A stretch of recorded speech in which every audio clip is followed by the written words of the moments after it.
জয়পুরহাটে র্যাবের পরিচয় দিয়ে প্রতারণাকালে প্রতারক চক্রের মূল হোতাসহ দুইজনকে আটক করেছে সিপিসি-৩ জয়পুরহাট র্যাব ক্যাম্পের সদস্যরা।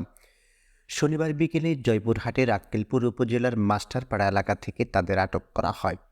আটককৃত ভুয়া র্যাব সদস্য তরিকুল ইসলাম সোহাগ নাটোরের নলডাঙ্গা উপজেলার বাসুদেবপুর বাজারের জাহাঙ্গীর আলমের ছেলে ও তার সহযোগী নাইম হোসেন জয়পুরহাটের আক্কেলপুর উপজেলার চৌকবিলা গ্রামের মনোয়ার হোসেনের ছেলে।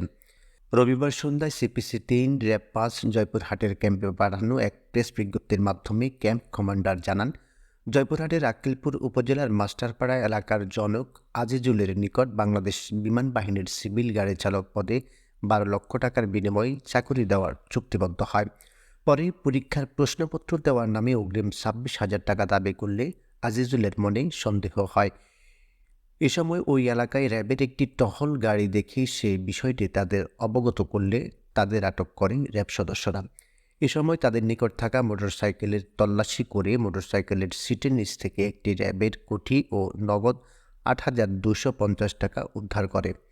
আটককৃত তরিকুল নিজেকে বাংলাদেশ পুলিশের এসআই ও বর্তমানে র্যাব-৫ নাটোর ক্যাম্পের সদস্য এবং নাইম বাংলাদেশ বিমান বাহিনীর অফিস সহায়কের পরিচয় বিভিন্ন চাকরি প্রত্যাশীদের নিকট চাকরি দেওয়ার নামে দীর্ঘদিন ধরে প্রতারণা করে আসছে বলে র্যাব জানায়।